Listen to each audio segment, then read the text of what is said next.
নির্বাচন কমিশনের কাছে তাদের দাবি একেবারে পুলিশ কর্তা, উচ্চপদস্থ পুলিশ কর্তাদের সরাতে হবে।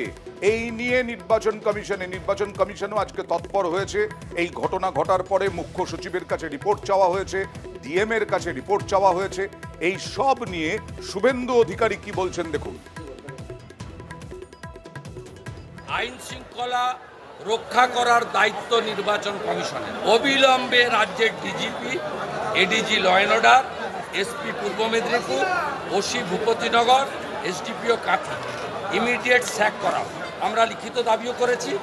আর বিজেপির এই নির্বাচন কমিশনে যাওয়াকে তীব্র কটাক্ষ করলেন তৃণমূল মুখপাত্র শান্তনু সেন। আসলে সমস্যা হচ্ছে দেশে একটা জমিদার রাজ চলছে। সে জমিদার নিজে বসে ঠিক করছে নির্বাচন কমিশনের সদস্য কে হবে। তারপর তিনি নিজেই বলছেন নির্বাচন কমিশন বাংলার প্রতি বেশি নজর রাখবে। তারপর কেন্দ্রীয় এজেন্সি দিয়ে অশান্তি তৈরি করছে, পুলিশকে না জানিয়ে কেন্দ্রীয় এজেন্সিকে পাঠিয়ে দিয়ে স্থানীয় মানুষদের সাথে বিশৃঙ্খলা করাচ্ছে, মাঝরাতে লোক পাঠিয়ে অ্যারেস্ট করাচ্ছে। নির্বাচন কমিশন কোনো কারণ না থাকা সত্ত্বেও 24 ঘন্টায় 3 বার ডিজি বদল করছে। এটা যথেচ্ছাচার চলছে। এর যোগ্য জবাব নির্বাচনের মধ্যে দিয়ে মানুষ দিয়ে দেবে। আর এদিকে তদন্তে গিয়ে ফের আক্রান্ত কেন্দ্রীয় এজেন্সি। এবার পূর্ব মেদিনীপুরের, যেটা বললাম, ভূপতিনগরে এনআইএ এর উপরে হামলা, ভোটের মুখে এ নিয়ে হাওয়া গরম। আর নির্বাচন কমিশন কতটা তৎপর দেখুন। ইডির পর এনআইএ, ফের তদন্তে গিয়ে আক্রান্ত কেন্দ্রীয় এজেন্সি। এবার পূর্ব মেদিনীপুরের ভূপতিনগরে সুযোগ পেয়েই ময়দানে নেমে পড়েছে বিজেপি। যেভাবে একের পর এক কেন্দ্রীয় এজেন্সির উপর আক্রমণ হচ্ছে, পশ্চিমবঙ্গকে মাঝে মাঝে আমাদের মনে হচ্ছে যে আফগানিস্তানে পরিণত হয়ে গেছে। এবং আমার মনে হয় কেন্দ্র সরকারকে এবং কেন্দ্রীয় এজেন্সিগুলোকে এবং বিচার ব্যবস্থাকে খুব তাড়াতাড়ি হস্তক্ষেপ করা উচিত। নচেত পশ্চিমবঙ্গ আগামী দিনে ভারতবর্ষের অঙ্গরাজ্য থাকবে না সেটা নিয়ে কিন্তু প্রশ্ন উঠে যাচ্ছে। ভূপতিনগর ইস্যুতে শনিবার কমিশনেও যায় বিজেপি, দাবি করে একাধিক পুলিশ কর্তা ও পুলিশ অফিসারকে সরানোর। আমাদের দাবি হচ্ছে এই অফিসারদের সরানো। OC Bhupatinagar police station, SDPO Contai, SP Purba Medinipur, ADG law and order আর ডিজিআইজি।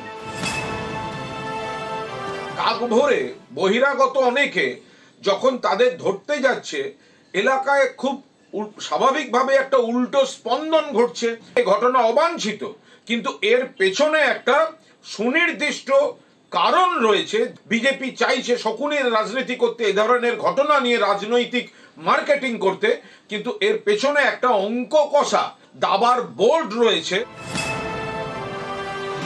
ইডি, এনআইএ সরকারি মদতে অর্থাৎ রাজ্য সরকারের মদতে তাদের উপরেও হামলা বাড়ছে। কে কোন উদ্দেশ্যে আসছে না আসছে সেটা কোর্ট আছে, কোর্টে বিচার হবে, তার প্রতিবাদ আছে। তাদেরকে গায়ে হাত দেওয়া, তাদের উপর হামলা করার অধিকার কিন্তু আমার আপনার নেই।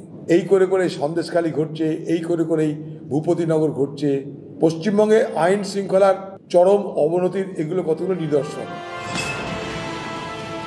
পুলিশকে না জানিয়ে সকালবেলা মিডিয়াকে সাথে নিয়ে গিয়ে আবার সেখানে পরিকল্পিত চক্রান্ত করে বিশৃঙ্খলা করতে চেয়েছে এবং সাধারণ মানুষের স্বতঃস্ফূর্ত প্রতিবাদ সেখানে হয়েছে।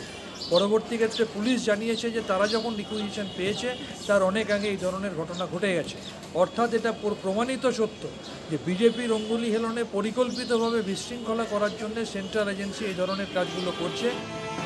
2022-এ ভূপতিনগরে বিস্ফোরণ, 2024-এ লোকসভা ভোটের মুখে সেই ঘটনায় 2 তৃণমূল নেতা গ্রেফতার। এবার তদন্তে গিয়ে আক্রান্ত এনআইএ। এ নিয়ে মুখ্য সচিবের কাছে রিপোর্ট তলব করেছে নির্বাচন কমিশন। নিউজ 18 বাংলা। আর এবার অন্যতম বড় খবর